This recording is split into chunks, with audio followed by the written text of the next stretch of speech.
ഇടുക്കിയിലേക്കാണ് പോകുന്നത്. ഹൈറേഞ്ച് ഒരിക്കൽ കൂടി നമ്മളൊന്ന് കയറുകയാണ്. ഇടുക്കി മണ്ഡലം, കേരള കോൺഗ്രസ് മണ്ഡലം, മന്ത്രിയുടെ റോഷി അഗസ്റ്റിന്റെ മണ്ഡലം ഇടുക്കി റോഷി അഗസ്റ്റിൻ തുടർച്ച LDF നിന്നാലും UDF നിന്നാലും റോഷി അഗസ്റ്റിൻ ജയിക്കുന്ന ഇടുക്കി മണ്ഡലത്തിൽ ഇത്തവണ റോഷി അഗസ്റ്റിനെ അദ്ദേഹത്തിന്റെ വോട്ടർമാർ എങ്ങനെ റേറ്റ് ചെയ്യുന്നു? 53.6. എന്താണ് അഖിൽ അങ്ങനെ? റോഷി അഗസ്റ്റിനെ സംബന്ധിച്ച് നമ്മൾ ഈ പറഞ്ഞോട് റീചെക്ക് ചെയ്യും, റീസർവേ ചെയ്തൊരു മണ്ഡലമാണ്. കാരണം നമ്മൾ കുറച്ച് സർപ്രൈസ്. അതെ, സ്വാഭാവികമായിട്ടും നമുക്കിനിയും നമ്മളത് മാക്സിമം അത്, കാരണം നമ്മൾ ഹൈറേഞ്ച് സ്കോഡ് എന്ന് പറഞ്ഞ സ്കോഡിന് 5 മണ്ഡലമേ ചെയ്യാനുള്ളായിരുന്നു. നമുക്ക് സമയം ഒരുപാടുണ്ട്. അപ്പോൾ നമ്മൾ ഇടുക്കി റീചെക്ക് ചെയ്ത മണ്ഡലമാണ്. നമ്മൾ 2 തവണ ചെയ്തപ്പോഴും ഏകദേശം ഈ ഒരു 53 സംതിങ് ആണ്. നമ്മൾ 400 സാമ്പിൾ നമ്മൾ എടുത്തിട്ടുണ്ട് ഈ മണ്ഡലത്തിൽ നിന്ന്. കാരണം ഒരു മന്ത്രിമണ്ഡലമാണ് അത്. നമ്മളെ സംബന്ധിച്ച് നമ്മൾ ഒരു പ്രജുഡീസ് ആയിട്ട് പോവല്ല, നമ്മൾ മുൻവിധിയോടെ പോയി നോക്കുകയല്ല. എന്നാലും ഇങ്ങനൊരു സാധ്യത അവിടെ ഉണ്ടോ? അദ്ദേഹം വോട്ടർമാർ പറയുന്നത് മന്ത്രി അതിന് ശേഷം ഇടുക്കിയിലേക്ക് ഹൈറേഞ്ചിലേക്ക് വണ്ടി കയറിയിട്ടില്ല. അദ്ദേഹം തിരുവനന്തപുരത്തായിരുന്നു.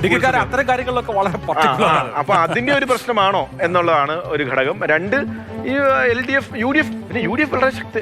ഫ്രാൻസിസ് ജോർജ് മത്സരിച്ചപ്പോൾ പോലും റോഷി അഗസ്റ്റിൻ ജയിച്ചിട്ടുള്ള. അപ്പൊ UDFന് വലിയ സ്വാധീനമുള്ള മണ്ഡലമാണ് ഇടുക്കി ജില്ലയിലെ തൊടുപുഴ കഴിഞ്ഞാൽ ഇടുക്കി വലിയ UDF സാധ്യതയുള്ള മണ്ഡലം. അപ്പം ഇടുക്കി അസംബ്ലി മണ്ഡലത്തിന്റെ പരിധി വരുന്ന ലോക്കൽ ബോഡിയിൽ സ്വീപ്പാണ് UDF ഉണ്ടായിരിക്കുന്നത്.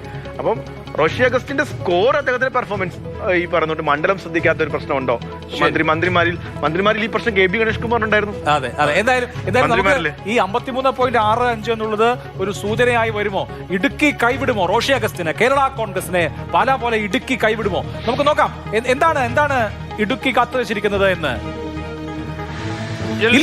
LDF തന്നെയാണ് 47.52 LDFന് തന്നെയാണ്.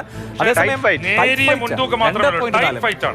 ഇടുക്കിയിൽ ടൈറ്റ് ഫൈറ്റ്. UDF 44.09 വന്നിട്ടുണ്ട്. കോൺഗ്രസ് മത്സരിച്ചാൽ വേണമെങ്കിൽ മാറാം. അതായത് നല്ലൊരു സ്ഥാനാർത്ഥി വന്നാൽ റോഷി അഗസ്റ്റിൻ പിടിക്കും. ഈ PJ ജോസഫ് സീറ്റ് കൊടുത്താലല്ലേ പറ്റുള്ളൂ.